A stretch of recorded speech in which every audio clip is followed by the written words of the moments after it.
अस्सलाम वालेकुम व्यूअर्स, उम्मीद है आप सब खैरियत से होंगे। तो आज मैं आपके लिए लेकर आया हूं एक और टेस्ट।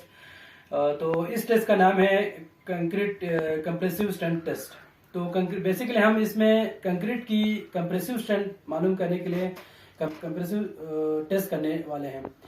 तो इससे पहले भी मैंने एक वीडियो अपलोड की है जिसमें सिर्फ हम क्यूब को क्रश करना दिखाया है, इसको कैसे सीटीएम को यानी कंप्रेशन टेस्टिंग मशीन को कैसे यूज करते हैं वो मैंने आपको दिखाया है। तो आज की इस वीडियो में हम थोड़ा से उससे डिफरेंट करने वाले हैं। तो इस टेस्ट में हम बेसिकली करने ये वाले हैं कि हम 5 क्यूब को लेने वाले हैं जिसकी 7 दिन मुकम्मल हो चुके हैं। तो यानी इसमें से हमने एक क्यूब ऐसे रखे हैं जिसकी हमने सिर्फ 24 आवर यानी एक दिन क्यूरिंग कराई है, और इस एक दिन क्यूरिंग टैंक में रखने के बाद हमने उसको निकाल के अपने लैब में रखे हैं, यानी सिर्फ एक दिन की क्यूरिंग हुई है।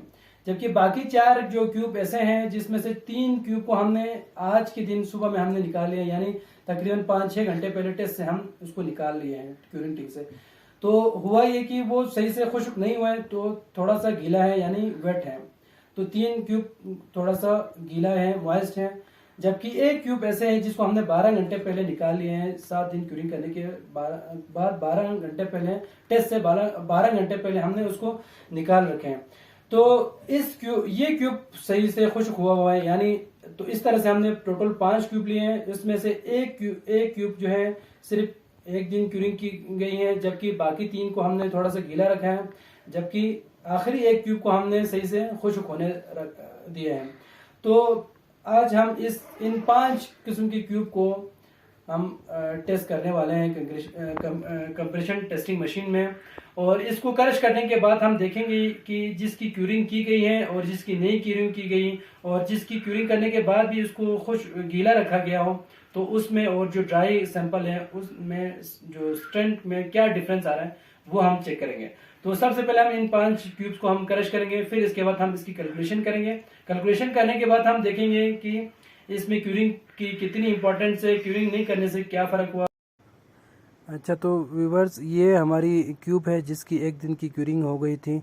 अभी हम सबसे पहले इस क्यूब का टेस्ट करेंगे, तो देखते हैं इसकी क्रशिंग लोड क्या आते हैं। तो अभी लोड इस पे लगना स्टार्ट नहीं हुआ है, जो ही ये टच होगा लोड लेना शुरू करेगा। अभी लोड लग रहे हैं धीरे धीरे, तो इसकी क्रशिंग लोड तकरीबन आने वाले हैं। तो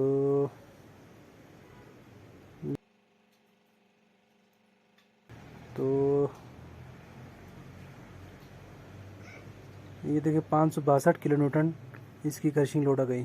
अब हम जो वेट क्यूब सैंपल हैं उसको चेक करेंगे। तो इसको हम कंप्रेशन टेस्टिंग मशीन में रख लिया, तो इस पे लोड हम स्टार्ट करेंगे। तो देखते हैं इसकी क्रशिंग लोड क्या आते हैं।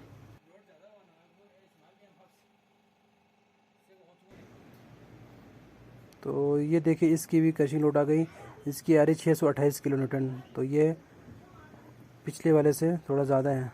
इसी तरह हम नेक्स्ट वेट क्यूब का हम चेक करते हैं। तो ये भी सही से ड्राई नहीं हुआ है क्यूरिंग करने के बाद, तो इसकी हम चेक करते हैं। तो इसकी भी क्रशिंग लोड आ गई 600 किलो न्यूटन पे। इसी तरह हम लास्ट जो हमारे ड्राई सैंपल हैं कि 7 दिन क्यूरिंग होने के बाद ये मुकम्मल ड्राई हो चुका है, इसकी स्ट्रेंथ आ गई 645 किलो न्यूटन। अच्छा जी व्यूअर्स, हमने टेस्ट कर लिया और आपको दिखा भी दिया कि उसके रिजल्ट अल्टीमेट लोड हमने आपको दिखा दिया। तो इसमें सबसे पहले आपने देखा कि जिसकी एक दिन क्यूरिंग हुई थी, 1 डे क्यूरिंग वाली जो क्यूब को हमने सबसे पहले टेस्ट करा, उसका जो अल्टीमेट लोड जिस पे क्रशिंग लोड जो हमारी आ गई वो 562 किलो न्यूटन आ गई। इसी तरह बाकी जो वेट सैंपल है 3 थे हमारे पास, 1 2 3, इनकी जो crushing load 628 kilo Newton, 600 kilo Newton और 602 किलो न्यूटन, जो थोड़ा सा खुश्क नहीं था, उन सैंपल की जो रिजल्ट क्रशिंग लोड ये आ गए।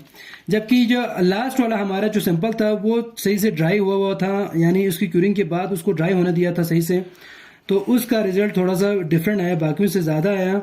तो जो कि है 645 किलो न्यूटन, यानी मशीन ने हमें रिजल्ट दिया 645 किलो न्यूटन में दिया। अब हमें PSI में चाहिए, तो इसके लिए सबसे पहले आप पॉइंट्स नोट करने होंगे आपको। तो 1 kilonewton is equal to ये होता है 101.971 kg।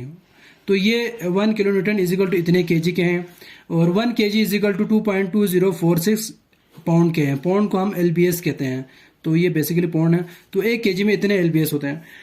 तो क्रॉस सेक्शनल एरिया जो हमारे क्यूब का था, जो इसकी डायमेंशन थी 6 इंच के क्यूब थी, तो इसकी क्रॉस सेक्शनल एरिया जो है हमारी 36 इंच स्क्वायर हो गए।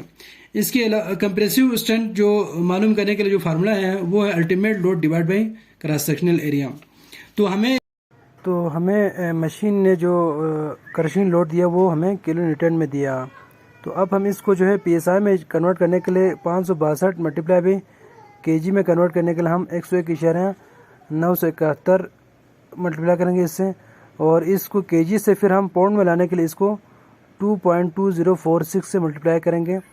और इस तरह से ये जो किलो न्यूटन से ये पाउंड में आ गया, जबकि नीचे जो फार्मूले के जो एरिया लिखने हमने क्रॉस सेक्शनल 36, तो इस तरह से हमें ये आ जाते 3509.5 PSI लोड आ गई इसकी।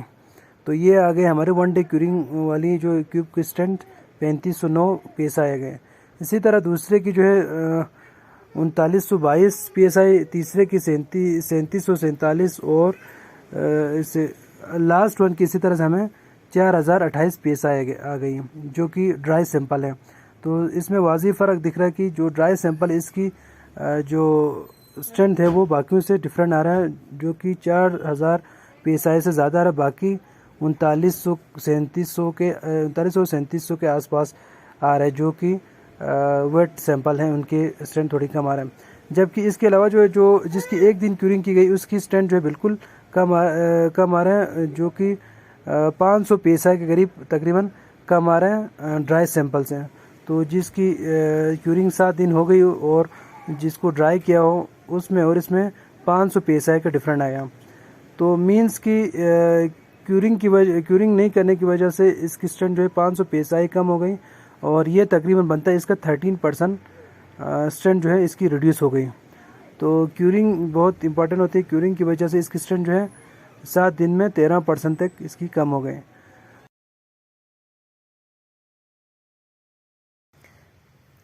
इसी तरह अगर मेगा पास्कल में आपको कंप्रेसिव स्ट्रेंथ चाहिए तो 1 megapascal is equal to 145.038 PSI के होते हैं।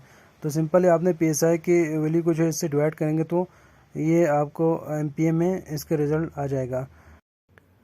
तो उम्मीद है हमारी वीडियो आपको पसंद आए होंगे। इस तरह के मज़ीद वीडियो देखने के लिए हमारे चैनल को सब्सक्राइब करें और बेल आइकन को ज़रूर